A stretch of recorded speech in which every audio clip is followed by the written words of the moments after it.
Good evening, ladies and gentlemen. Welcome to Highland Mystery. Oliver here. Lochs is stirring with the promise of a village Ceilidh to repair the storm-battered community hall. But as the mist rolls off the loch, the arrival of an elegant stranger unearths secrets better left buried in the parish archives. What begins as a petty village theft soon spiraled into a dark web of blackmail and old betrayals. So, before you get comfortable, please take a moment to like the video and subscribe, but only if you like what I'm doing here.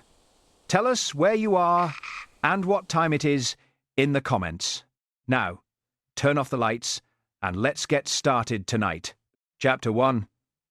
A small matter of theft. The village of Lochs lay cradled in a silence so profound it seemed as though the very hills were holding their breath. A thick, pearly mist had crept up from the loch during the night, swallowing the heather-clad slopes of Sutherland and blurring the sharp edges of the stone cottages.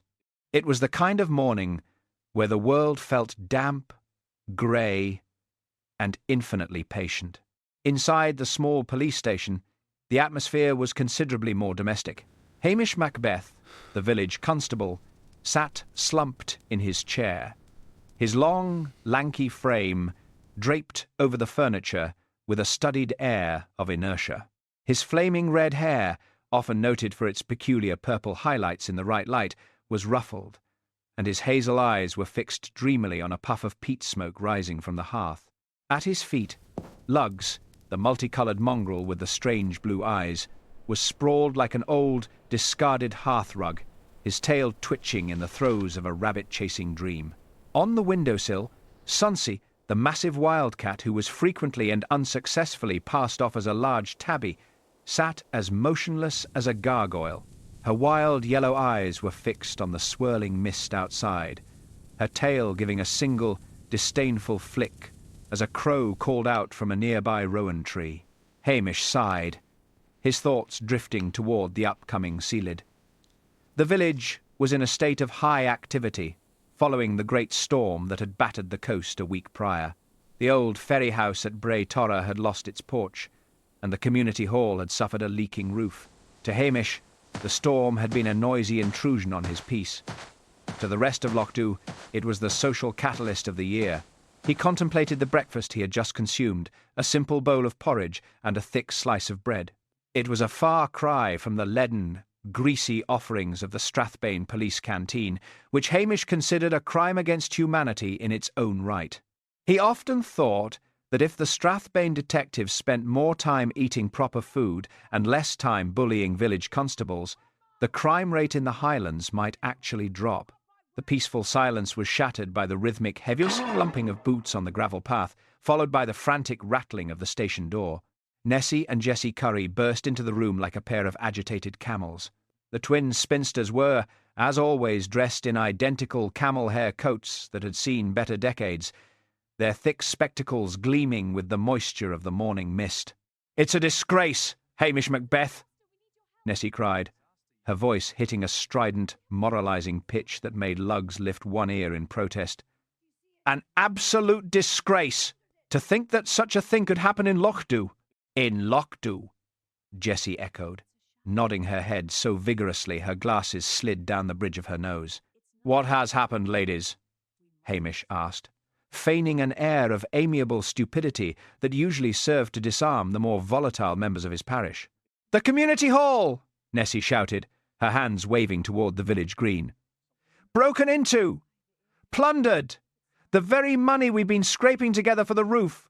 Gone! Gone!" Jessie reinforced, her voice a persistent shadow of her sister's.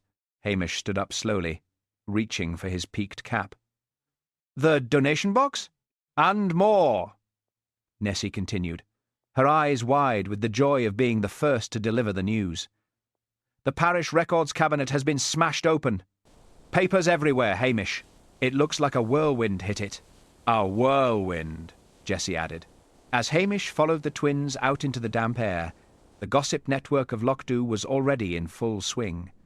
By the time they reached the hall, several villagers had gathered. Morag Bain, the church treasurer, was standing by the door, her face a mask of pinched anxiety. She was a woman who took the village's finances with a seriousness that bordered on the religious, though Hamish had heard whispers at the local pub that Morag's own finances were currently as tangled as a discarded fishing net. Inside, the hall smelled of floor wax and stale tea. The wooden donation box sat on the floor, its lid splintered. But it was the corner of the room that drew Hamish's eye. The heavy iron cabinet that held the old parish records had been pried open. Agnes Sutherland, the elderly keeper of records, was on her knees, her hands trembling as she smoothed out sheets of yellowed vellum. "They haven't just stolen money, Hamish," she whispered. "They've been hunting for something." Hamish knelt beside her, his sharp eyes scanning the debris. Amidst the chaos of birth certificates and old tithe records, he spotted a small scrap of paper. It was a fragment of a blue ledger page, the corner torn away. Upon its surface sat a small, translucent drop of old candle wax. It seemed utterly insignificant, a piece of village rubbish, yet something about the way it lay separate from the main pile made Hamish's Highland intuition prickle. "Where is Mr. Muir?" Hamish asked, looking around. Alistair Muir, the elegant grant consultant from Edinburgh, had been the man of the hour lately. He was polished, charming, and possessed a voice as smooth as a dram of premium malt. He had been helping the village navigate the treacherous waters of government paperwork to secure funds for the storm repairs. "He was supposed to meet me here an hour ago," Morag Bain said, her voice tight. "He has all the insurance forms and the land registry documents. He's probably just slept in at the hotel," suggested Callum Reid, the boatman. Callum was a massive man with a perpetual scowl, currently disgruntled because the storm had delayed his contract to repair the wooden bridge. City folk aren't used to the Highland air. Hamish didn't answer. He walked to the window and looked out toward the loch. The mist was beginning to lift, revealing the dark, still waters of the Black Lake. A sleek, silver car pulled up outside, and a young woman stepped out. She was dressed in a crisp, dark suit that looked entirely too professional for a village in Sutherland. This was DC Ceilidh Ross, sent up from Inverness to assist Hamish, a move orchestrated by the higher-ups in Strathbane to ensure Hamish wasn't being too maverick in his duties. "Constable Macbeth," she said, her tone brisk and efficient. "I hear we have a break-in." "Just a bit of village mischief, detective," Hamish said softly, though his eyes remained on the blue scrap of paper he had quietly pocketed. The door to the hall creaked open again. It was Roderick Vale, the retired solicitor, and a man whose respectability was as solid as the stones of the kirk. He looked uncharacteristically pale. "Hamish," Vale said, his voice steady but lacking its usual resonance. "You better come down to the old Ferry House." Archie McLean was checking the moorings. Hamish felt a cold draught on the back of his neck that had nothing to do with the Sutherland weather. "And what did Archie find, Mr. Vale?" "Alistair Muir," Vale replied. "He's in the Ferry House, Hamish. Dead. And it looks as though someone has been pulling up the floorboards around him." Hamish looked at DC Ross, whose professional composure had already shifted into an investigative stance. The petty village theft had just evaporated, replaced by the grim reality of murder. Chapter 2. The Broken Cupboard. The pale morning light filtered weakly through the rain-dulled windows of the community hall. Outside, a thick white mist hung low over the dark water of the loch. The storm had passed, leaving behind a profound, damp chill that seeped into the bones. Constable Hamish Macbeth stood in the centre of the hall and surveyed the damage. The heavy wooden side door had been forced open during the night. Its brass lock hung limply from splintered timber. Inside, the neat arrangements of the previous afternoon were ruined. Chairs were overturned. The tin cash box, which had held the small floating fund for the Ceilidh, was completely missing from the front table. Far more interesting to Hamish, however, was the large wooden cupboard at the back of the room. It had been violently pried open. Stacks of old parish records, yellowed letters, and bundled receipts were scattered across the floor like fallen leaves. Lugs ambled into the room, sniffed at a fallen chair, and immediately lost interest. The dog circled twice before, sprawling like an old hearth rug on a dry patch of floorboards, promptly falling asleep. High above them, perched on a dark wooden rafter, Sunsea appeared. The wildcat looked down at the mess with fierce yellow eyes, her tail flicking with untamed irritation at the human chaos below. Hamish's stomach gave a quiet rumble. He had skipped his morning porridge to answer the call. His mind drifted briefly to the warm, crusty bacon baps sold at Patel's general store. The Patels always used thick cuts of local bacon, a stark contrast to the sad, rubbery strips served in the dreary Strathbane police canteen. He resolved to visit the shop as soon as he could politely leave the hall. However, leaving would not be simple. The local gossip network had already swung into furious action. Nessie and Jessie Curry were hovering near the broken side door, peering eagerly into the gloom. "It is a targeted attack," Nessie announced loudly to anyone who would listen. "They came all the way from the city, just to steal our Ceilidh money." "City thieves," Jessie echoed, nodding so hard her identical camel-hair coat rustled. "They took every penny," Hamish sighed quietly. He was about to ask the sisters to step back when a crisp, white police car crunched onto the gravel outside. The door opened to reveal Detective Constable Ceilidh Ross. She had been sent over from Inverness to assist with rural patrols, a temporary arrangement that Hamish found deeply exhausting. Ceilidh was efficient, sceptical, and fiercely attached to proper police procedure. She marched into the hall, her uniform immaculate despite the damp weather. She took one look at the splintered door, the missing cash box, and the hovering Curry sisters. "A straightforward break and enter," Ceilidh said briskly. "Targeting petty cash.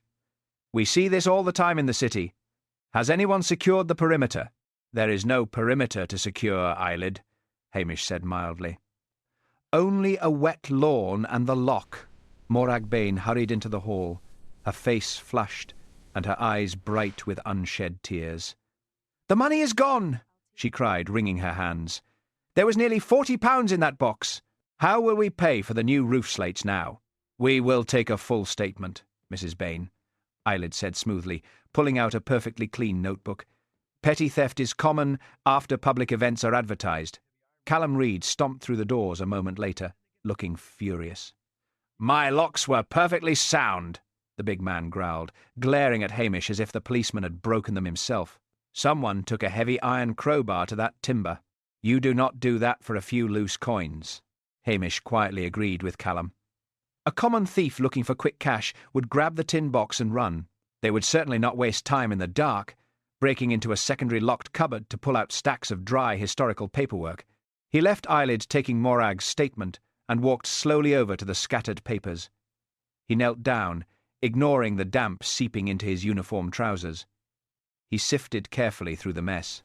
He was looking for the heavy blue church ledger he had seen Agnes Sutherland holding the day before. He found it wedged beneath a pile of old heating bills. The thick blue cover was intact. Hamish opened it and turned the thick parchment pages. He flipped past decades of neat handwriting, searching for the specific page with the faint ring of old candle wax. He stopped near the middle of the book. The page was gone. It had not fallen out.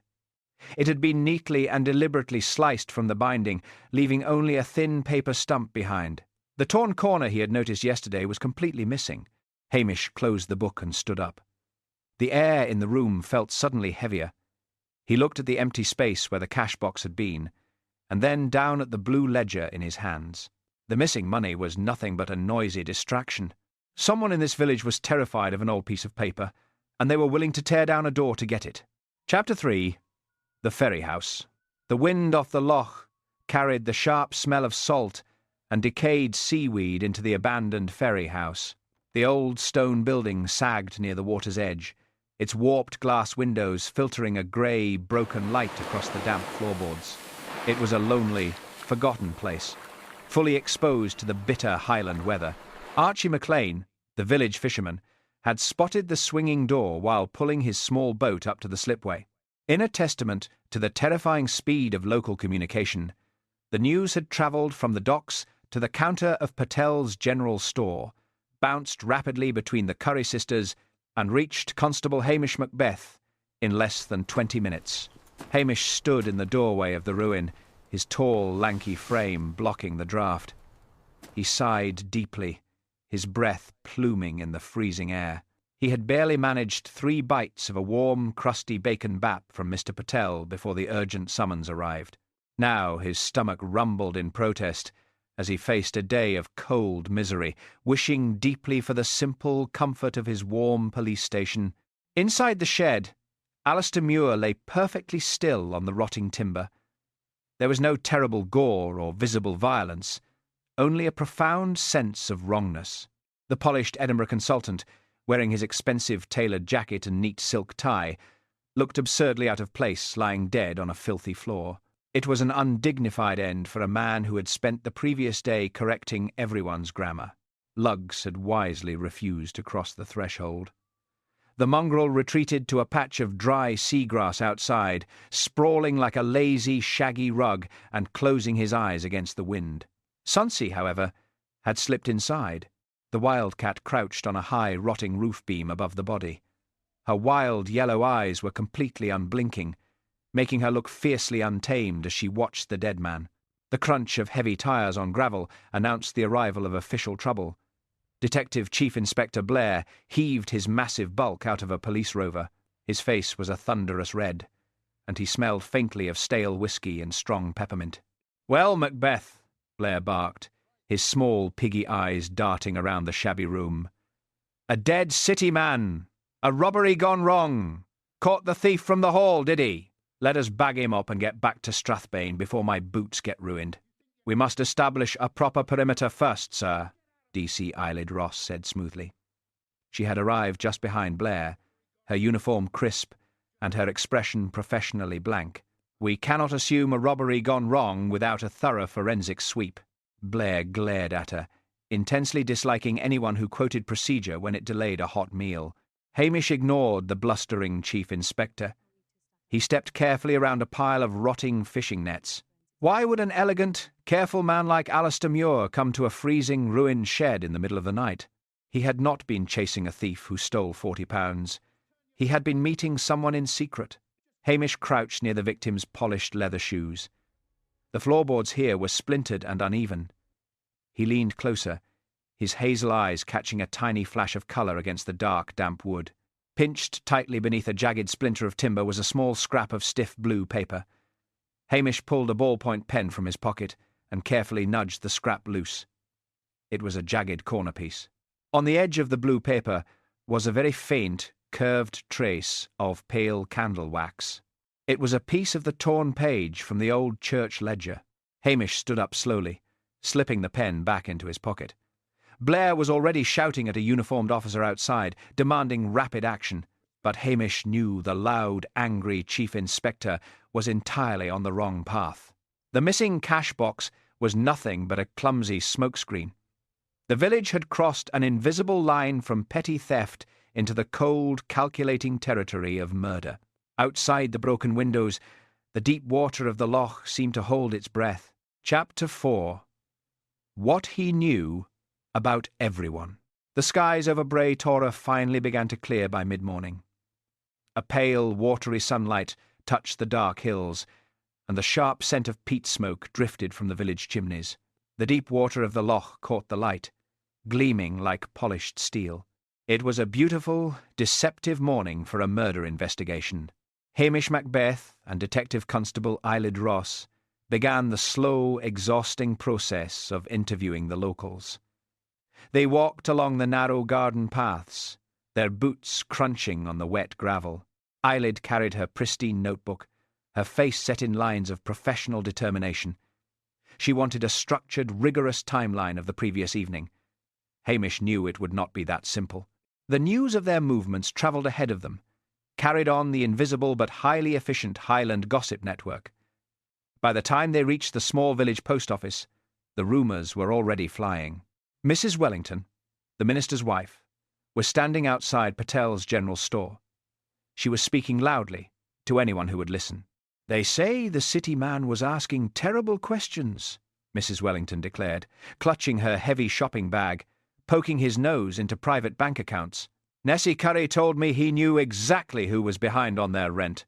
Hamish paused, tipping his uniform cap. "Good morning, Mrs. Wellington. The Curry sisters are very well informed today." "The whole village knows, Constable," she replied, sniffing disapprovingly. "He was entirely too smooth. A man like that makes a business out of finding out what people wish to hide." Hamish and Ceilidh moved on toward the small, neat cottage of Morag Bain, the church treasurer. Lochs followed them reluctantly. The dog preferred sleeping near a warm stove, and the damp outdoor air made him miserable. When Morag opened her kitchen door, the dog immediately padded inside, found a small braided rug near the radiator, and sprawled like an old hearth-rug. He went to sleep instantly. Sunsy, however, refused to enter the cottage. The wildcat hopped gracefully onto a low stone wall outside the window. She sat there, her wild yellow eyes tracking their progress with fierce, untamed suspicion.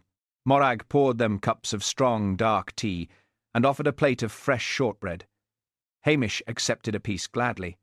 It was crisp, buttery, and baked to perfection.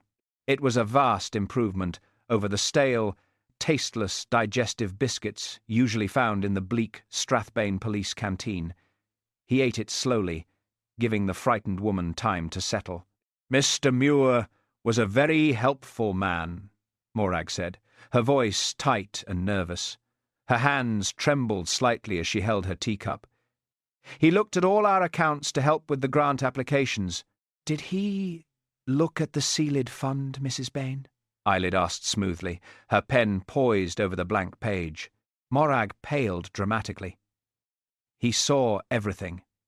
He had a way of asking questions that made you hand over your paperwork before you realized what you were doing. He said the council needed to see a history of honest bookkeeping." Hamish noticed the sheer terror in her eyes. She was deeply afraid that the polished Edinburgh consultant had noticed the numbers in the Hall Fund did not quite add up. Hamish decided not to push her to a confession today. The pattern repeated itself down at the ferry slip. Callum Reid stood aggressively beside his stack of new, expensive timber. The smell of fresh sawdust and wet stone hung heavily in the air. Calum admitted that Alistair Muir had reviewed his repair invoices. The big builder was sweating despite the cold wind off the water. He was clearly worried that the dead man had noticed his highly inflated claims for the storm damage. "He was a nosy devil," Callum growled, crossing his thick arms, "always asking why a piece of wood cost so much. I told him quality materials cost money, but he just smiled that terrible, knowing smile of his." It became entirely clear to Ceilidh and Hamish that Alistair had not simply been helpful. He had made himself indispensable. He had quietly gathered information on household circumstances, insurance claims, and private village quarrels. He had turned local shame into a quiet form of leverage. Agnes Sutherland was their final interview of the morning.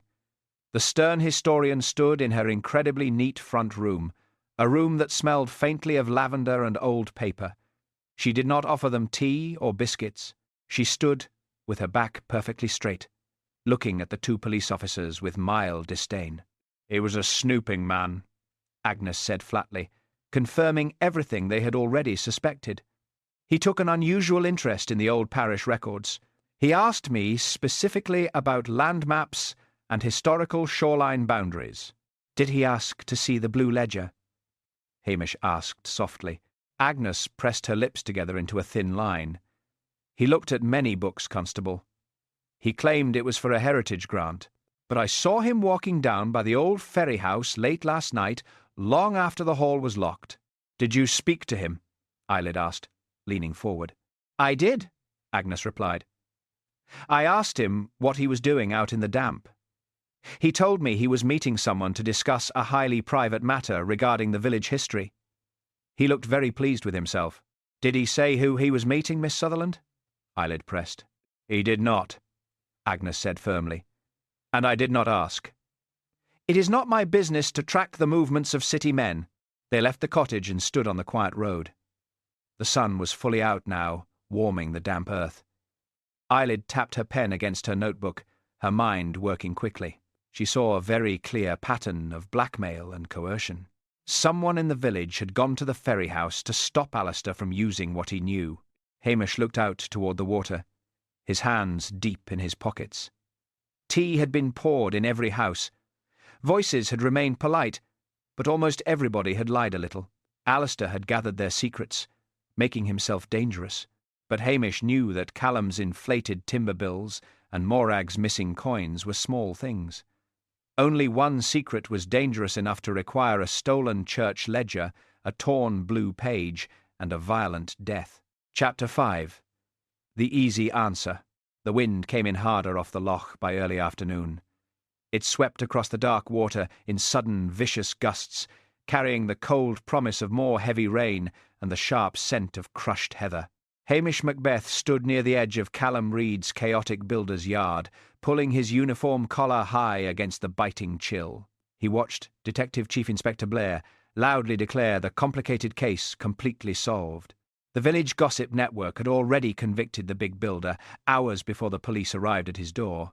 While buying a tin of loose tea at Patel's general store, Nessie Curry had loudly informed the entire queue that Callum was definitely the murderer. "He has a terrible temper, you know," Nessie had announced to the crowded shop, her voice cutting through the smell of fresh bread and floor wax. "I saw him shouting at the city man over those timber bills just yesterday." "Terrible temper," Jessie had echoed immediately, nodding so hard her thick glasses rattled against her nose. "A very violent man when he is crossed." "It is the financial pressure," Mrs. Wellington had added from the back of the queue, clutching her heavy shopping basket. "Greed makes men do terrible things in the dark." Hamish chewed thoughtfully on a thick slice of dark fruitcake he had saved from the community hall.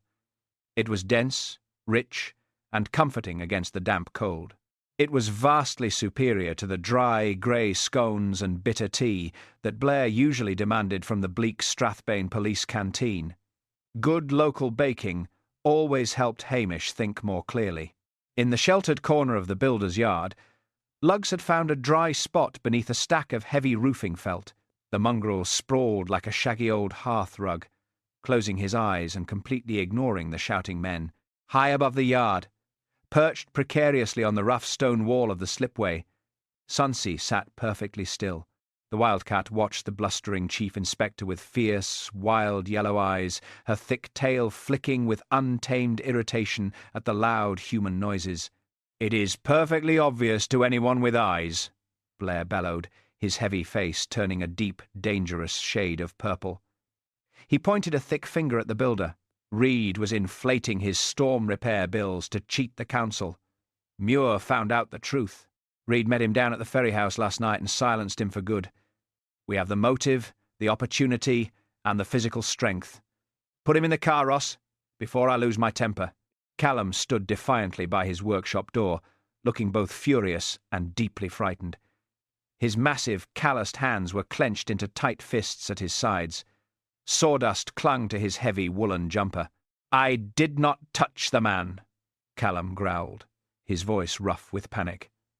"I argued with him." "Yes, I admit that freely. The man was a patronizing devil who knew nothing about honest labour, but I did not kill him. I was at home in my bed." "A likely story," Blair sneered, stepping closer. "With no wife to verify it. You thought you could hit him and throw the blame on a passing thief." Detective Constable Ceilidh Ross looked genuinely torn. She held her neat notebook tightly against her chest, the wind threatening to tear the pages away. She looked at the angry builder, and then turned to her superior officer. "The established facts do line up cleanly, sir," Ceilidh said cautiously. "Financial fraud frequently escalates to physical confrontation when the perpetrator is cornered. It is the most logical and common sequence of events in these types of rural disputes." Hamish nearly accepted the easy theory himself. The simplest answer was always deeply reassuring, because it allowed everyone to stop thinking. It meant they could lock up a suspect, close the heavy files, and go home to a warm fire. But the Highlander's sharp intuition nagged at him. He turned away from the shouting men and walked slowly down the gravel path toward the ruined Ferry House. He needed the bitter wind to clear the noise from his head. He walked the exact route the killer must have taken the night before. He reconstructed the timeline in his mind, placing each event in its proper order. Alistair Muir had discovered many village secrets. He had arranged a late, private meeting at the water's edge. But before that meeting ever took place, Someone had forcefully broken into the community hall. Hamish stopped walking and looked at the sagging roof of the Ferry House. If Callum simply wanted to hide his inflated timber invoices, he would have broken into Alistair's hotel room. He would have stolen the leather briefcase holding the financial spreadsheets. He would absolutely not have taken a heavy iron crowbar to an old church cupboard in a dark, empty hall. Callum Reid was a highly practical man who built solid roofs and mended wooden boats. He had absolutely no interest in historical parish records. He would not understand the obscure significance of a heavy blue ledger, and he certainly would not bother tearing a single jagged corner from a page stained with old candle wax. The torn blue page was the crucial key to the entire mystery. Hamish was completely certain of it. The murder was about something far larger and much older than a few fraudulent repair bills. Callum was merely a convenient distraction. Hamish turned back toward the noisy yard, knowing he had to stop Blair from making a terrible, very public mistake. He had to find out exactly what was written on that missing page. Chapter 6. Hamish tries to spare a woman. A steady, miserable drizzle had set in by late afternoon. It was a fine, persistent Highland mist that soaked through heavy woolen coats and turned the deep water of the loch into a sheet of flat grey glass. Hamish Macbeth left Detective Chief Inspector Blair loudly interrogating the furious builder and walked back along the narrow road toward Morag Bain's small cottage. Detective Constable Ceilidh Ross walked silently beside him, her deep displeasure hanging heavily in the damp air. Lochs trudged slowly behind them, looking thoroughly miserable. The moment Morag opened her kitchen door, the wet mongrel pushed past her legs, found a small braided rug near the warm stove, and immediately sprawled like a damp, shaggy hearth rug. He closed his eyes and went to sleep. Sunsy had completely refused to walk in the rain. The wildcat had bounded up into the high, bare branches of a rowan tree outside the cottage. She sat perfectly still among the wet leaves, her fierce, wild yellow eyes watching the grey street with untamed contempt. Morag looked terribly frail. She ushered the two police officers into her spotless kitchen, her hands shaking as she filled the kettle. The room smelled of lavender polish and old anxieties. She offered them delicate china cups of hot tea and a small plate of plain, toasted oatcakes, spread with thick salted butter. Hamish took an oatcake gratefully. It was simple, honest food that tasted infinitely better than the heavy, greasy sausage rolls that sat sweating under the warming lamps in the bleak Strathbane police canteen. He ate slowly, letting the silence stretch while the heavy kitchen clock ticked loudly on the wall. "Mrs. Bain," Hamish said finally, his voice gentle and very quiet, "I know about the £40 from the Hall Fund, and I know the missing cash box was only a clumsy trick to hide it." Morag gasped loudly. She dropped her tea towel onto the floor and sank into a wooden chair, burying her face in her hands. Her thin shoulders shook as she began to weep. Ceilidh stood sharply, reaching for her pristine notebook, but Hamish held up a hand to stop her. "I did not kill that man," Morag sobbed, the words tumbling out in a rush of shame. "I swear it on my life, Constable. I only borrowed the money. My son in Glasgow, he is in terrible debt. The letters he sends are so frightening. I was going to put the £40 back as soon as my pension cleared on Tuesday. I swear I was." Hamish sighed deeply, looking down at his teacup. "And Mr. Muir found out." Morag nodded miserably, wiping her eyes with the back of her hand. He was so clever with the numbers. He looked at the bank ledger and saw the gap immediately. He came here yesterday and smiled that terrible, polite smile of his. He told me he would not tell the village committee about my little mistake, provided I helped him. "Helped him do what?" Ceilidh asked, her voice crisp and demanding. "He wanted to know who had keys to the community hall," Morag whispered, looking terrified. "He wanted to know when Agnes Sutherland usually locked up the history cupboards. I told him. May God forgive me. I told him everything he wanted to know just to keep my terrible shame a secret." Hamish finished his tea and set the cup down gently. He looked at the weeping woman and made a decision that he knew would cause him immense trouble. He saw a frightened mother who had made a small, foolish mistake out of love. She had not broken the heavy hall door, and she certainly had not murdered a man in a freezing ruin. "You will return the £40 on Tuesday, Mrs. Bain," Hamish said mildly, "and we will not speak of this again. It has absolutely nothing to do with the murder." "Constable Macbeth," Ceilidh said sharply, staring at him in complete disbelief, "you cannot simply ignore a confessed theft and a direct connection to the victim. This is crucial evidence of extortion." "It is a distraction, Ceilidh," Hamish replied stubbornly, standing up from the table. "The man was looking for a torn blue page, not £40. Arresting Morag will only ruin her life for nothing." He thanked Morag for the tea and walked out into the cold drizzle. Ceilidh followed him closely, shutting the cottage door with a loud, angry snap. The moment they reached the main road back toward Bray Torra, the young detective turned on him. "You are deliberately obstructing a murder investigation to protect local feelings," Ceilidh accused him, her voice trembling with professional outrage. "You cannot run a police force based on pity. The man used her to access the building. She is a material witness. Chief Inspector Blair will have your badge for this." "Blair is currently arresting the wrong man because it is easy," Hamish said, his Highland lilt becoming more pronounced as he grew irritated. "If we drag Morag's small shame into the public light, the rest of this village will close their doors to us permanently. They will stop talking."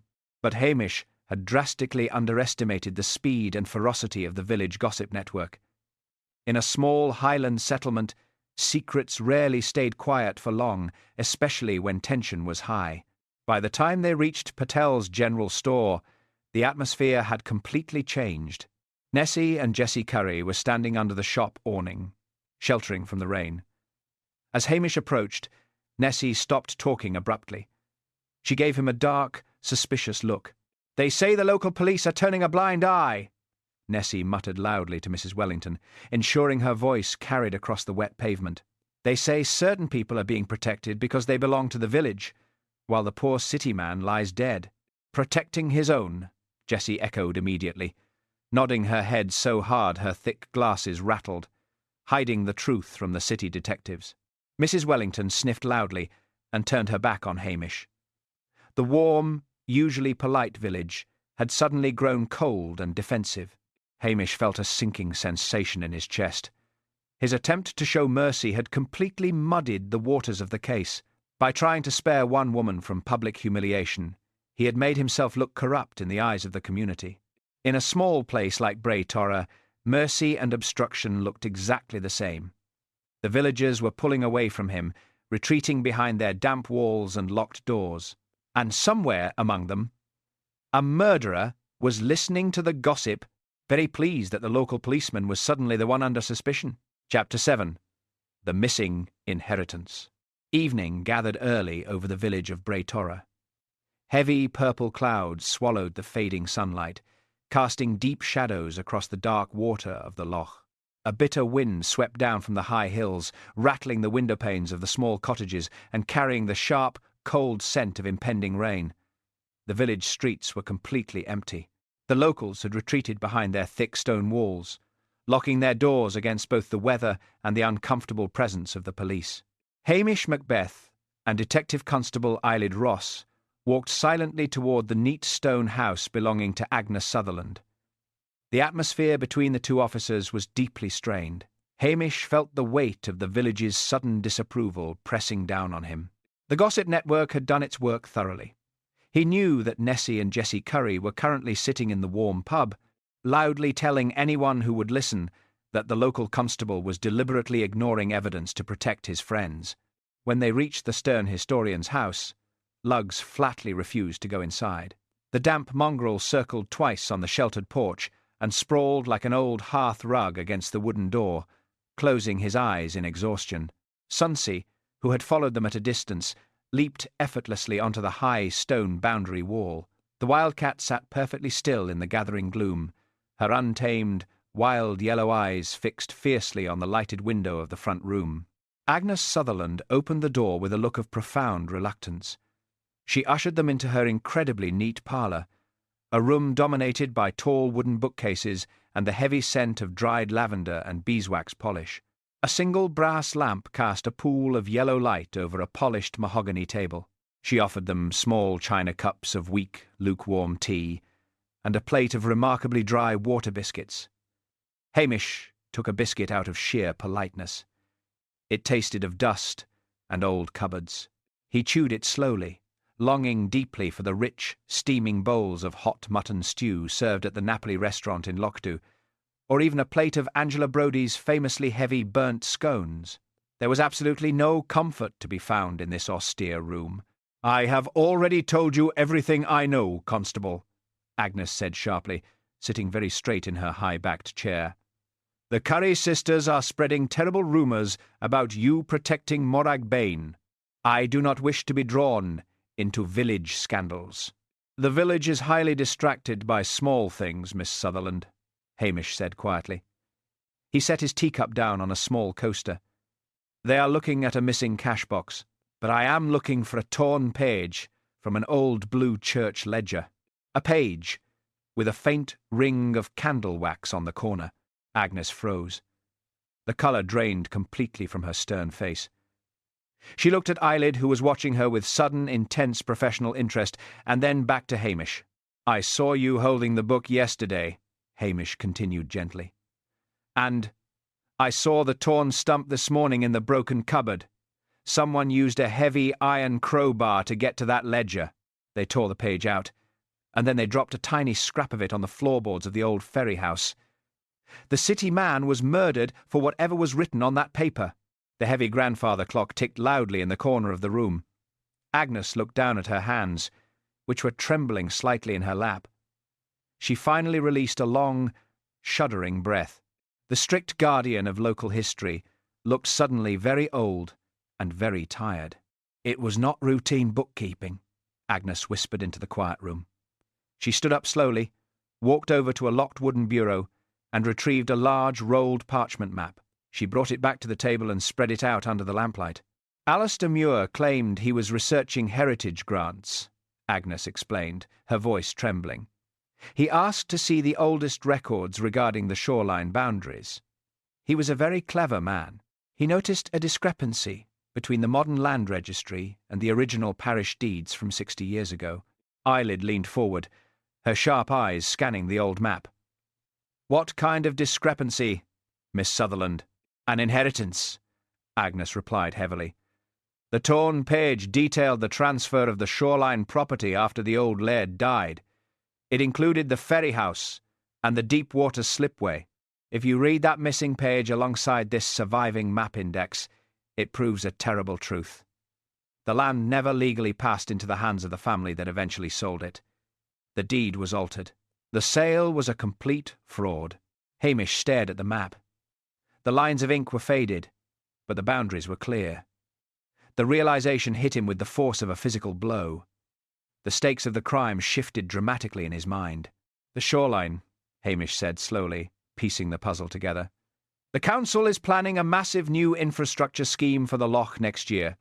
A new bridge and a commercial marina. The land under the Ferry House is suddenly worth a small fortune to developers." Ceilidh gasped softly, the pieces finally clicking into place for the young detective. She looked at Hamish, her previous anger completely forgotten. She finally understood exactly why he had ignored Morag Bain's missing £40. The petty theft was entirely irrelevant. "Alistair Muir found the old fraud," Ceilidh said, her voice crisp and rapid as she traced the sequence of events. "He realised the current owner of the shoreline did not legally own the land. The upcoming council payout would be entirely illegitimate. Muir intended to use that information. He was going to blackmail the owner for a share of the infrastructure money." "Exactly," Hamish agreed somberly. "The owner realised Muir had the proof. They broke into the community hall, forced the cupboard, and tore the original record from the ledger to destroy the evidence. Then they went down to the Ferry House to meet Muir, bringing the torn page to prove they had destroyed his leverage. But Muir was a greedy man. He likely demanded money anyway, and the meeting turned deadly." Agnes sank back into her chair, looking utterly defeated. "The missing page destroys a very valuable modern land claim," she said quietly. "It ruins a highly respectable reputation. People have killed for much less in the Highlands." The case had completely opened outward. It was no longer a miserable story about village gossip, stolen Ceilidh funds, and embarrassed builders. It was a story about legacy, stolen property, and vast amounts of money. Hamish knew that a crime of this magnitude required a very specific type of mind. It required a person with legal knowledge, deep local roots, and a chilling amount of ruthless composure. Hamish thanked Agnes for her time, and stepped back out into the bitter Highland evening. Ceilidh walked beside him, her notebook tightly closed. The young detective was looking at the lanky constable with a new, profound respect.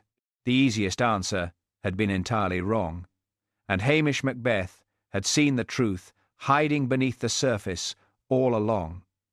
Now, they only had to trap the most respectable person in Bray Torra. Chapter 8.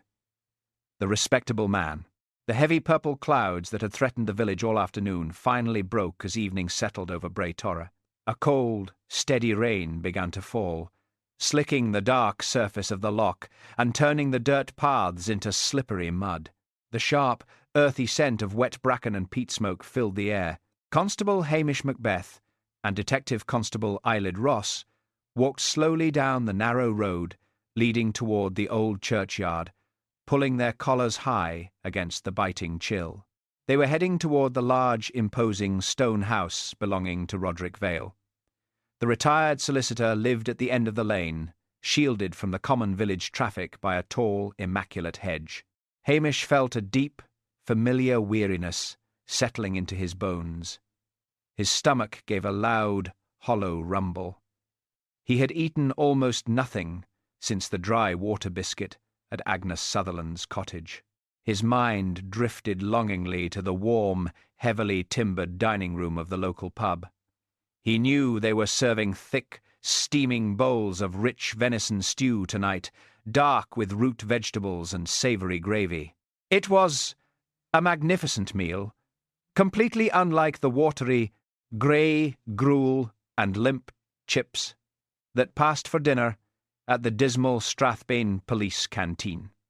But the venison would have to wait. They had a murderer to catch, and this particular murderer was the most dangerous type of man in the Highlands. Roderick Vale, Ceilidh said quietly, speaking the name aloud for the first time as they walked. Her voice held a mixture of awe and profound trepidation. "We are accusing one of the most respectable men in the entire district." "The most dangerous person in a Highland mystery is often the one with the cleanest cuffs, Ceilidh," Hamish replied mildly, wiping the rain from his face. "A man with a dirty shirt has nothing to lose. A man with a perfect reputation will do absolutely anything to keep it." They paused near the entrance to the churchyard to organise their thoughts. Lugs, thoroughly disgusted by the freezing rain, refused to take another step. The mongrel found a dry patch of flagstone beneath the wooden canopy of the church light-gate. He circled once and immediately sprawled like a shaggy old hearth-rug, closing his eyes and ignoring the police work entirely. A moment later, a shadow detached itself from the high branches of a yew tree. Sunsea dropped silently onto a weathered, mossy tombstone. The wild cat sat perfectly still in the rain, her wild yellow eyes fixed fiercely on Roderick Vale's lighted windows, looking completely untamed in the gathering dark. The village gossip network was still highly active, despite the terrible weather. The heavy oak door of the nearby pub swung open, spilling a square of warm yellow light onto the wet road. The loud, carrying voice of Nessie Curry drifted out into the cold air. "A true gentleman, Mr. Vale is," Nessie announced over the noise of the crowded bar.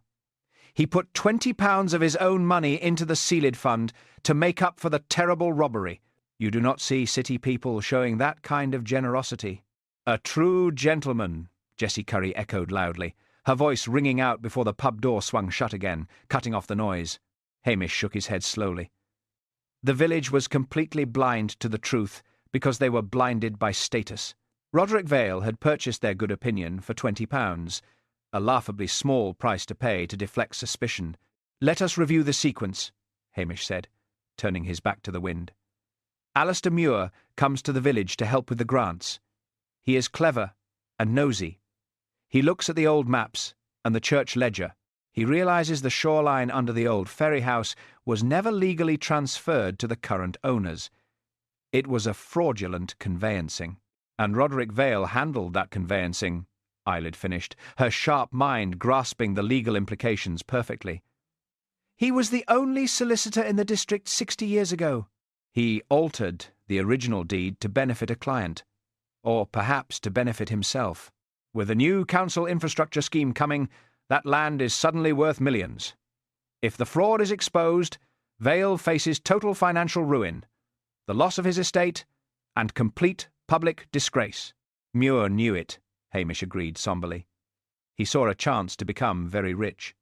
He approached Vale and demanded a share of the council money in exchange for his silence. But Vale is an arrogant man. He thought he could outsmart a city consultant." They began walking again, approaching the wrought iron gates of the Vale estate. Through the large, rain-streaked windows of the ground floor, they could see into the retired solicitor's study.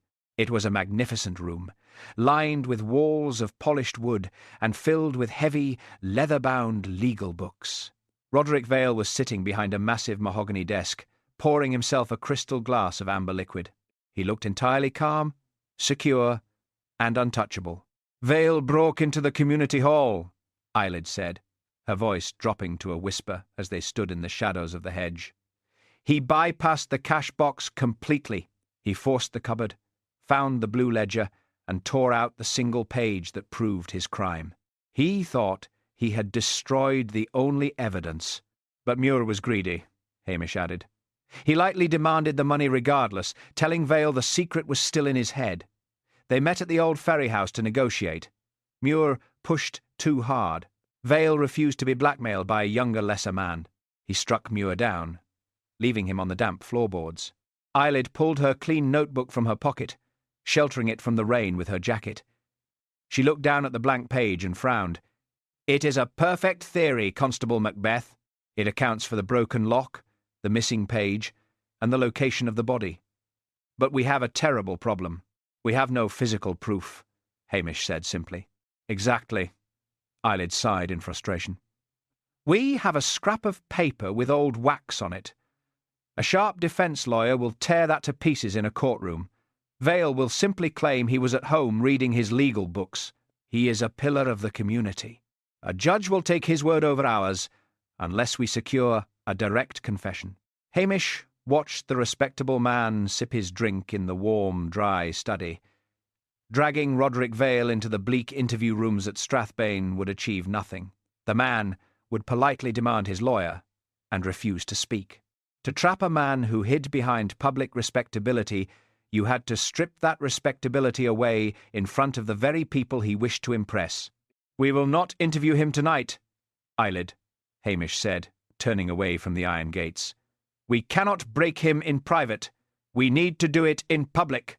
Ceilidh looked confused. "Where? He will not attend a police summons without legal counsel." "He will attend the fundraising, Ceilidh," Hamish said softly, a small, grim smile touching his lips. "The village is going ahead with it tomorrow night at the hall. Everyone will be there. Roderick Vale will have to attend to maintain his facade as the generous village patriarch." He looked back toward the churchyard, where Luggs was snoring softly and Sunsy was watching the rain. Hamish knew that village crimes often broke, best under the pressure of local eyes. He was going to lay a trap for the respectable man, and he was going to use the entire community of Bray Torra to spring it. Chapter 9. The Ceilidh that went ahead.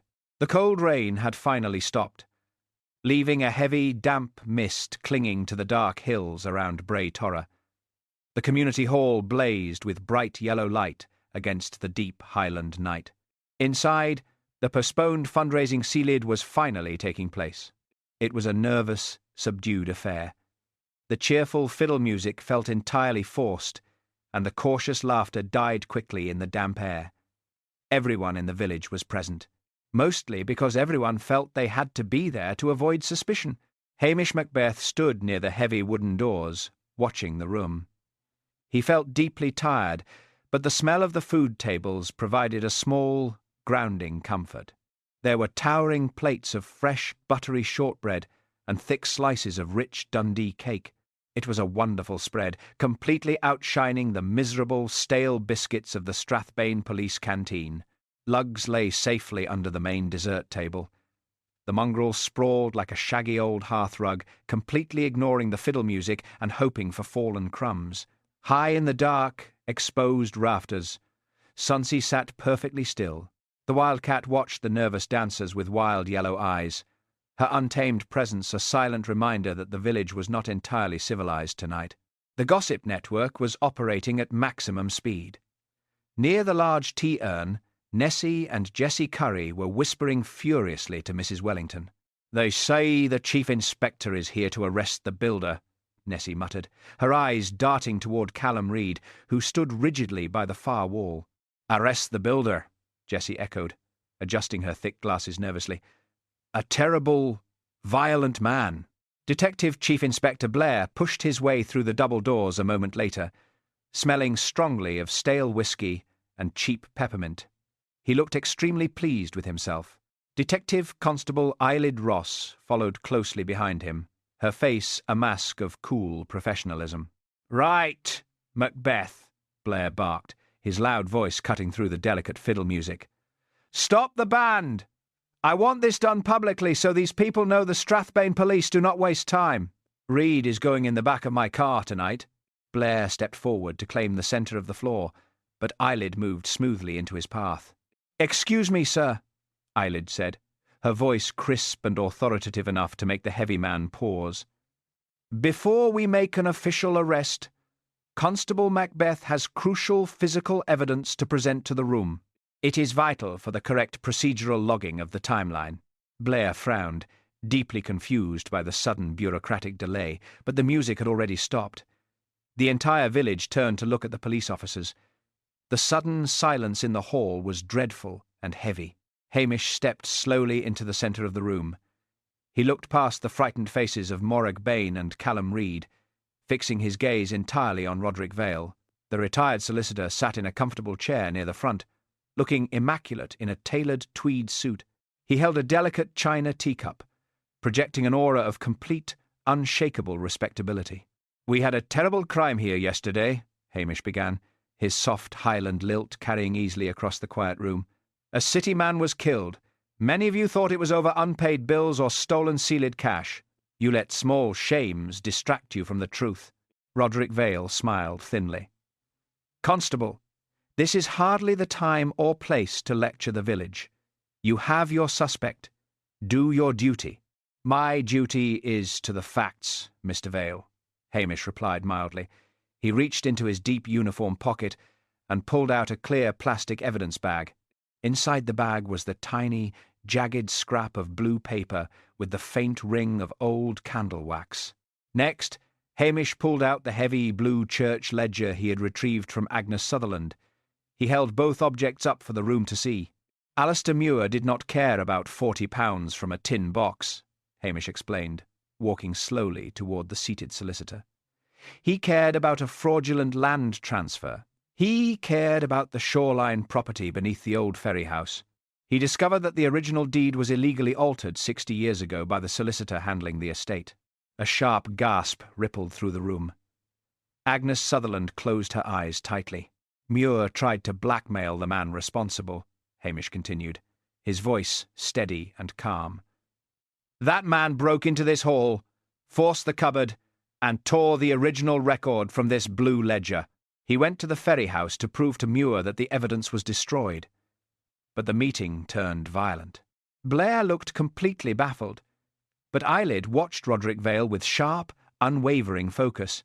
"This is an absurd fictional story," Vale said. His voice was loud, but the calm veneer was beginning to crack. His hand trembled slightly, rattling his teacup against its saucer. "You have no proof of these wild accusations?" "I have the torn blue ledger page, Mr. Vale," Hamish said softly, stopping directly in front of the older man. "You tore the page from the book to protect your stolen property. But you were careless in the dark. You left a tiny, jagged scrap pinched beneath the splintered floorboards of the Ferry House, directly beside the dead man, and the torn edge of this scrap perfectly matches the remaining stump in the ledger. Hamish held the clear bag closer. The pale ring of candle wax was clearly visible under the bright hall lights. "It is the final proof," Hamish said gently. "It places you in the Ferry House at the exact time of the murder, holding the stolen property." The dreadful stillness returned to the room. No one spoke. There was no loud melodrama, only the crushing weight of the truth. Roderick Vale stared at the tiny scrap of blue paper. His face turned a sickly, pale grey. The teacup slipped from his trembling fingers, shattering loudly against the wooden floorboards. The most respectable man in Bray Torre simply lowered his head, his composure completely broken, utterly ruined by a piece of paper he had tried to throw away. Chapter 10. The page returned. The heavy rain had finally washed out to sea by the following morning. White gulls wheeled in the pale sky over the dark water of the loch. A clean, sharp wind swept through the village of Bray Torre, carrying away the damp chill of the storm. Inside the community hall, the atmosphere was much quieter and humbler than it had been the previous night. Detective Chief Inspector Blair stood near the repaired wooden doors. He was speaking very loudly to a local reporter, taking complete and absolute credit for the brilliant arrest of Roderick Vale. The village gossip network was already adapting to the new reality. Nessie and Jessie Curry stood near the front windows, watching the Chief Inspector with clear admiration. "They say the Chief Inspector knew it was Mr. Vale all along," Nessie informed Mrs. Wellington, her voice carrying easily across the room. "He is a very clever man from the city. He never suspected the poor builder for a single moment." "Never suspected him," Jessie echoed dutifully. She pushed her thick glasses up her nose. "A brilliant detective mind." Hamish Macbeth stood quietly near the tea-tables, completely ignoring the loud Chief Inspector. He was a tall and lanky Highlander, and today he felt a profound sense of relief. The crushing weight of the village suspicion had lifted. Morag Bain approached him with a warm, grateful smile. She handed him a small plate holding a fresh, savoury cheese scone. Hamish took a bite and sighed in pure appreciation. It was light, perfectly baked, and rich with sharp cheddar. It was a magnificent improvement over the cold, rubbery toast and bitter coffee served in the dismal Strathbane police canteen. Morag looked completely unburdened. The larger truth of the fraudulent land claim had entirely overtaken her own small shame. The village had quietly forgiven the missing £40. The Ceilidh fund was already being rebuilt by generous neighbours who simply wanted to move past the terrible events. Callum Reid was officially cleared of all suspicion. The big builder was currently down at the ferry slipway, hammering new timber into place with cheerful, aggressive energy. Detective Constable Ceilidh Ross walked slowly across the hall and stopped beside Hamish. She had begun the week as his strict watcher, fiercely attached to procedure and neat notebooks. Now she looked at the lanky local constable with genuine, quiet respect. She finally understood exactly why his deep instinct with people mattered far more than official rules. At the back of the hall, Agnes Sutherland carefully locked the heavy wooden cupboard. The old blue church ledger was safely restored to its rightful place on the shelf. The torn page was currently sealed in a plastic evidence bag in Strathbane. However, Agnes knew the true history of the village was finally safe and complete. Down near the floorboards, Lugs let out a long, contented sigh. The mongrel found a patch of morning sunlight, sprawled like a shaggy old hearth rug, and went straight to sleep. High above them, perched on a dark wooden rafter, Sunsea watched the peaceful room. The wildcat stared down with untamed, wild yellow eyes. She viewed the humans with the detached contempt of a creature who knew people made entirely unnecessary trouble for themselves. The village crime had been very real. It was merely the first small crack in a much older, darker betrayal. Restoration had finally come to the loch. It did not come through perfect innocence, but through the simple, necessary act of putting the truth back exactly where it belonged. At first it looked like a petty village theft. the sort of shabby business people would complain about over tea and then fold away into memory. But one dead man and one missing page proved that old wrongs have a habit of waiting quietly until money, pride, and fear bring them back to life. That torn blue ledger page seemed like nothing more than church paperwork gone shabby with age. Yet the smallest scrap in the room turned out to carry more danger than the stolen cash, because paper remembers what respectable people prefer forgotten. Small shames make easy handles for cruel people, but the larger danger is often respectability itself, the sort that would rather preserve a polished lie than survive an honest disgrace. Still, halls are mended, kettles are filled, and even after murder the fiddle starts up again in the Highlands sooner or later. Life does not wait for perfect innocence. It only asks that the worst of us not be allowed to write the record alone. If telling the truth would damage a whole community, would you still believe it should be told? Thank you for joining me tonight on Highland Mystery. Please share your thoughts and answer the question in the comments below. We will return soon with another dark misadventure. Good night.